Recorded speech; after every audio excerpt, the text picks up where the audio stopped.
السلام عليكم ورحمة الله وبركاته. ازيكم يا بنات؟ عاملين ايه؟ ان شاء الله يا رب تكونوا جميعا بصحة وسعادة وراحة بال. كل سنة وانتم طيبين. نعاد الايام عليكم وعلينا وعلى الامة الاسلامية جميعا يا رب بالخير واليمن والبركة، اللهم امين. ان شاء الله النهارده هنعمل مع بعض الفطار وهنعمل الحلو وهنعمل كل حاجة حلوة ان شاء الله. فاتمنى الفيديو بتاعي ينال اعجابكم، وما تنسونيش من اللايك يا بنات فضلا وليس امرا، واشتراككم في القناة بيساعدني اكيد. لما بتلاقي في حد اشترك جديد في القناة بكون مبسوطة جدا، وكمان لو حد حط لك على الفيديو بكون مبسوطة وسعيدة. ربنا يكرمكم ويبارك لكم جميعا يا رب. ادعمونا باللايك فضلا وليس امرا. تعالوا نقول بسم الله. واول حاجه بدات بها هي القطايف. عجينه القطايف هعملها النهارده في البيت، ويا بخت بقى اللي عنده عجينه قطايف بصراحه جاهزه. يعني القطايف بصراحه بتاخد وقت ومجهود كتير جدا لما بتعملها من العجينه لحد التسويه بتاعتها. فهي بتاخد وقت طويل، يعني في العجن بتاعها وتسويتها بياخد وقت عن انك تحشيها وتقليها. كنت حابه ان انا اعملها بصراحه وعينها في الفريزر، بس ما كانش عندي وقت بصراحه، وكمان ما كانش عندي مكان في الفريزر. فالنهارده هنعملها مع بعض. اول حاجه عندي هنا كوبايتين دقيق عادي، وعندي سميد خام يا بنات، السميد اللي هو بتاع البسبوسه، خدت نص كوبايه. مش متوفر استغنى عنه خالص، واعملي كل الكميه دقيق بس. وحطيت رشه من الملح، وحطيت معلقه كبيره من الملح، وحطيت بطرف المعلقه صغيره خالص بيكنج باودر، وطرفها بيكنج صودا. لو متوفر عندك ضيفي، مش متوفر استغنى عنه خالص وزودي البيكنج باودر شويه. وكمان على طرف المعلقه الصغيره برضو من الخميره، يعني نص معلقة خميرة، ربع بيكنج صودا، او رشة بيكنج صودا، وربع بيكنج باودر بس على الكمية. ممكن تحط معلقة كبيرة من البيكنج باودر وتستغنى عن الخميرة والبيكنج صودا. ممكن تحط معلقة خميرة. هنا بقى ونزلت عليهم بثلاث كوبايات من المية الدافية، وهقلب كويس جدا. انا هنا ضربتهم بثلاث كوبايات من المية الدافية يا بنات، وبعدين كده بعد ما ركنتها شوية حسيت ان هي تقيلة، رجعت زودت كوباية مية تانية. على حسب انتي كمية الدقيق الدقيق بتاعك. في دقيق بياخد مية كتير وفي دقيق لا. فانت انزلي الاول بثلاث كوبايات واحده واحده لحد ما تكون معاها، شايفين تكون السمكه بتاعتها خفيفه، وتسيبها ترتاح شويه. اهم حاجه تريحيها، حتى لو مش حاطه خميره مستعمله بيكنج باودر او بيكنج صودا، لازم تريحيها شويه. تعالوا بقى نعمل الشربات مع بعض. الشربات هنا كوبايتين من السكر، معاهم كوبايه ونص من الميه وعصره ليمون، قلبتهم كده وهرفعهم على النار لحد ما يغلوا معايا. يلا نغمس بقى القطايف بتاعتنا. كنت عملت كام واحده كده، وبعدين قلت بقى اوريكم اللي انا عملتهم. شايفين يا بنات؟ خفيفه جدا جدا جدا وطريه جدا جدا جدا بصراحه. واللي مش متوفر عنده دي السميد يقول لا مش هعملها، انا مش متوفر عندي، لا خالص، ممكن تستغنى عنه خالص وتعملها كلها دي ابيض عادي. وكنت بخليها تاخد يعني حمرها شويه يا بنات كده، بتاخد حمار من تحت كده، كانت عامله زي القطيفه كده، كان لونها حلو، اللون الاحمر ده. ممكن تخليها فاتحه عن كده، ممكن تغمقيها عن كده، براحتك خالص، ده حاجه ترجع لك تاني انت يعني، درجه اللون يعني. تسيبها كده تحطي. انا كنت بعمل خبزتها باصغر معيار في الكوبايات المعياريه يا بنات. شوف بقول لكم خفيفه جدا جدا وطريه. اصغر كوب معياري كنت بخبز به القطايف، كلها كانت مقاس واحد بصراحه، بس في الاخر كده صغرت شويه عملتهم صغيرين. مشكلتها هنا بقى اللي بتاخد معايا وقت بصراحه في الخبز بتاعها، بتفضلي واقفه فتره طويله وبتخبزي واحده بواحده. هي مشكلتها في الخبز بس، انما مكوناتها سهله جدا، وهي سهله جدا، وانك تحشيها وتقليها سهله جدا. بس هي مشكلتها انك بتقفي فتره طويله انك تخبزي على البوتاجاز واحده بواحده كده زي ما انت شايفه. طبعا بتجيبي فطين كده نضاف، واحده بتحطها على الصينيه تحت، وواحده بتغطي بيها. شايفين شكلها؟ عجباني جدا جدا بصراحه والله. هنفضل بقى نعمل كده لحد ما نخلص كل الكميه بتاعتنا. طبعا خلطت شويه هنا شقر كده بيض، عشان هعمل بالجبنه وهعمل بالمكسرات، قلت عشان يكونوا ايه صغيرين برضو ومعروفين يعني.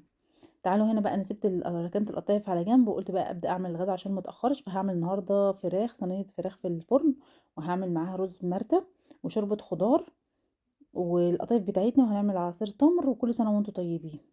هنا بقى الفراخ بصراحه انا كنت مخرجه الديك ده ديك بلدي من الفريزر. انا كنت مفكره ان جوزي جايبه الديك كامل على بعضه وماسك بعضه، فكنت بقول هحشيه بقى وهعمله وبشوربه وكده يعني. فجيت لما طلعته من الفريزر اكتشفت ان هو متقطع حتت زي ما انتم شايفين كده. فهعمله النهارده بقى صينيه في الفرن. حطيت طاسه كده الصينيه بتاعتي ديت، وحطيت معاها كوبايه. حطيت الصينيه وحطيت معاها معلقتين من الزيت وفصين من المستكه، وبدات اشوحهم كده مع رشه من الملح والفلفل الاسمر. هنا بس ملح وفلفل اسمر، لان انا بشوحهم بس بياخدوا معايا صدمه. تحطوش بقى بصل ولا اي حاجه عشان ما يتحرقش معاكي. هنشوح بقى كل قطع الفراخ بتاعتنا هنا في الطاسه، وبعد كده نرصها مع صينية البطاطس بتاعتنا عشان ندخلها الفرن.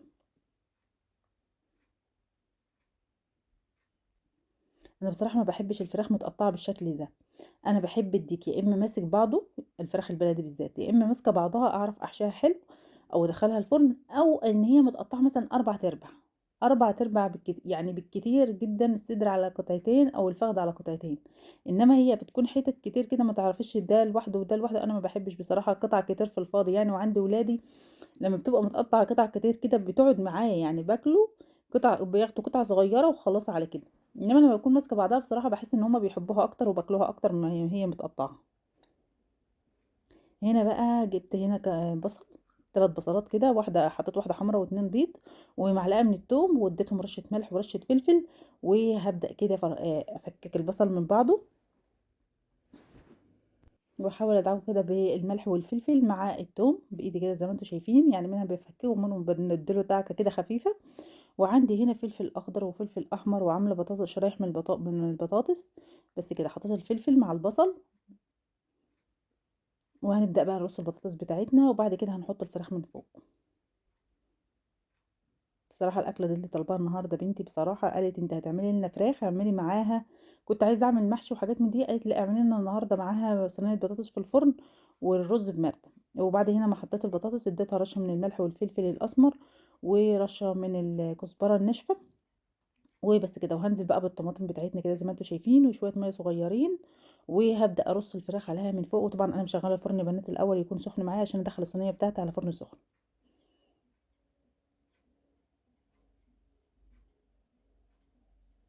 حطيت هنا شوية من زيت الزيتون،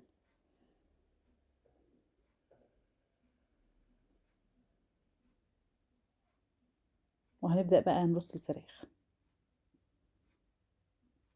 اللي احنا شوحناها، اديناها صدمة كده الاول تشويحة حلوة عشان تكون نفسها وطعمها وريحتها حلوة في الصينية بتاعتنا. حابة تتبليها وتحطها متبلة براحتك خالص.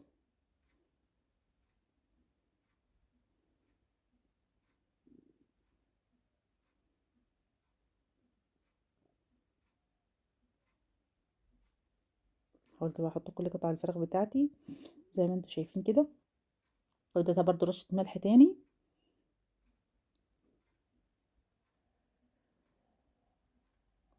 وهبدأ اغلفها وادخلها الفرن، طبعا انا مسخنة الفرن عشان يكون فرن سخن معايا.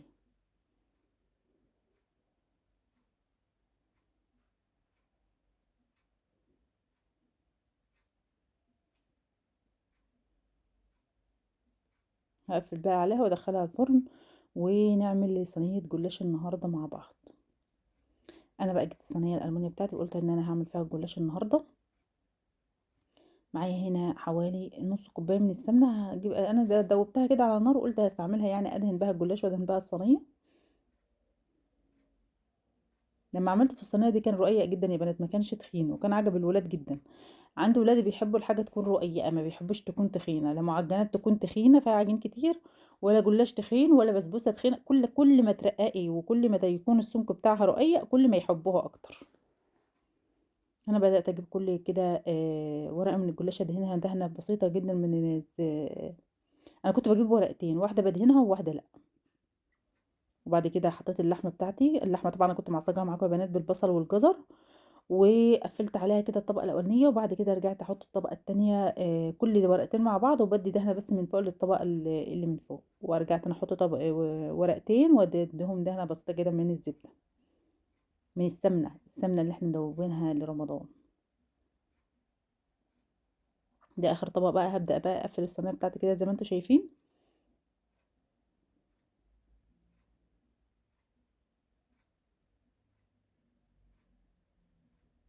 بس كده، دي بعد ما قفلتها اديها دهنه بقى بالسمنه علشان نعرف نقطعها كويس، ونحط بقى عليها البيض واللبن ونسيبها شويه، وبعد كده ندخلها الفرن.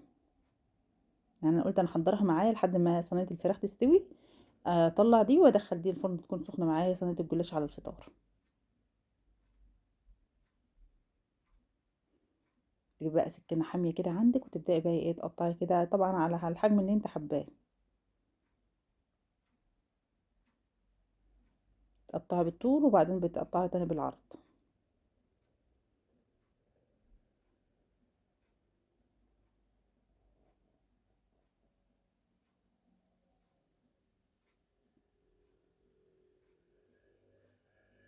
والله حلوة الصينية الألمونيا دي بصراحة، أنا كنت جايباها من كام سنة من السوق. باقول يا ريتني كنت جبت 2 بصراحة، ليه جبت واحدة؟ يا ريتني كنت جبت 2 في الوقت ده، مش مشكلة هي كانوا نفس المقاس بس حلوين في التسوية، حلوة جدًا، جدًا، جدًا في التسوية الصينية الألمونيا. أنا جبت كوباية من اللبن وحطيت معاها بيضة ورشة من الملح ورشة من الفلفل الأسود، وهابدأ كده أسقي بيها الجلاش بتاعي، وهنسيبها بقى شوية نركنها كده لحد الجلاش بتاعنا ما يتشرب معانا اللبن، وبعدين ندخلها الفرن. ما تحطيش الجلاش وتدخليها الفرن على طول، لأ سيبيها شوية تتشرب اللبن. تعالوا بقى نعمل الحشوة بتاعة القطايف. أنا حطيت هنا عين الجمل، أخدته طحنته كده في الكبة اليدوية دي، وبعد كده حطيت معاه جوز الهند وزبيب وبس كده. حابة تحطي قرفة حطي قرفة، حابة تحشيها مهلبية احشي مهلبية زي ما تحبي. وجبت قطعة من الجبنة، أنا عندي ولاد يا بنات بيحبوا جدا أي حاجة محشية بالجبنة، أي حاجة احشيها لهم جبنة هياكلوها، معجنات، قطايف، آم، بيتزا، تعمل لهم بيتزا كده وتحط لهم عليهم جبنة، بيحبوا أي حاجة بالجبنة، وبالذات الجبنة التركي ديت اللي هي بتكون ناشفة شوية، وملحها بيكون خفيف شوية. بس بدأت أحشي القطايف، شايفين بقى القطايف بتاعتنا طرية قد إيه وسهلة في الحشو، جميلة جميلة جميلة، تحفة تحفة تحفة. كل سنة وانتم طيبين. والله مش بعملها، لا عملت لهم قطايف، كنا صايمين في رجب وعملت لهم قطايف في رجب. كل سنة وانتم طيبين. ما عملتهاش من رمضان اللي فات الا في رجب بصراحة، مش عارفة ليه. انا عندي القطايف هي رمضان، رمضان حلويته القطايف، قطايف كنافه الحاجات دي. من بعد رمضان ما بيخلص بصراحه تصدقوا اما بقعد كده بفتكر بتلاقي نفسي ما عملتش قطايف ولا كنافه خالص من بعد رمضان، على ان انا بحب الكنافه جدا يعني، من عشاق الكنافه والقطايف والحاجات دي، الحلويات الشرقيه بتاعتنا يعني. جبت بقى الصينيه بتاعتي دي هنا وقعدت كده احشي زي ما انتم شايفين. اهم حاجه انك تحافظي على طراوه القطايف بتاعتك، العجينه بتاعتك، علشان تقفل معاك، يعني تيجي تقفليها كده تكون تقفل معاك وما تفتحش منك في الزيت. بس وانا بقول لكم بقى ان انا بقى يعني بقفل بثبت عليها باكد عليها كويس جدا جدا جدا ان هي اتقفلت معايا.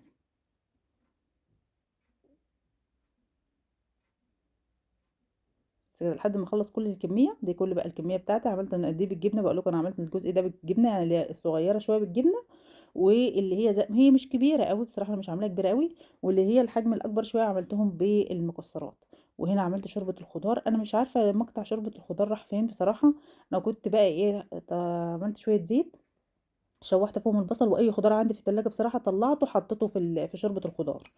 هنا الرز برضو ده رز بالبصل يا بنات او رز بالمرتة. بعمل ايه بقى، بجيب شويه زيت او سمنه، مع سمنه، وبحط كميه من البصل اشوحهم مش ياخدوا لون، يتبالوا بس، وبعد كده بنزل بالرز. تعالوا بقى نحمر القطايف بتاعتنا مع بعض. حطيت هنا كميه من الزيت يكون سخن، وتنزلي بقى بالقطايف بتاعتك وتقلبي. هنا هي مش محتاجه تحمر منك قوي لان هي واخده اصلا لون. شايفين الرز بتاعنا هنا بيستوي. الشوربه كان عندي يا بنات كوسه بيضه، وكان عندي فاصوليا، وكان عندي بسله وجزر، وعملت بطاطسايه معاهم. لا ما عملتش بطاطس، انا حطيت معاها لسان العصفور. وريتكم بقى القطايف وانا بعملها لسه بقى بقليها في الزيت واللي لسه. وهنا بقى عملت العصير الشهير بتاعنا، يعني المحبوب عندنا في البيت، اللي هو التمر باللبن. اكتر حاجه بتفضل معايا طول الشهر هو التمر باللبن. عندي ولادي بيحبوه جدا وانا بحب اعمله لهم. دي زينة رمضان بقى، بوريكم ان انا معلقه عقد النور ده هنا كده، والهلال للاسف الهلال بتاعي وقع. خلاص كده بقى خلصنا الفطار بتاعنا. تعالوا نشوف الفطار بتاعنا بعد ما خلص. دي صينيه الفراخ بالبطاطس. والله بجد الشوربه الخضار دايما كانت تحفه، وعملنا سلطه خضراء، والرز بتاعنا كان جميل، والجلاش خلص بعد ما حطيناه في الفرن، خد معانا لون من فوق ومن تحت. شايفين شوربه الخضار دي كانت تحفه. هي بصراحه مجمعه من الخضار عندي في التلاجة بس كانت خطيره. وتعالوا نشوف بقى مع بعض القطايف بتاعتنا قبل ما تخلص. بصراحه قلت الحق اصورها لكم. وبس يا بنات، ده الفيديو بتاعنا النهارده، اتمنى ان هو ينال اعجابكم، واشوفكم ان شاء الله بخير وعلى خير في فيديو جديد.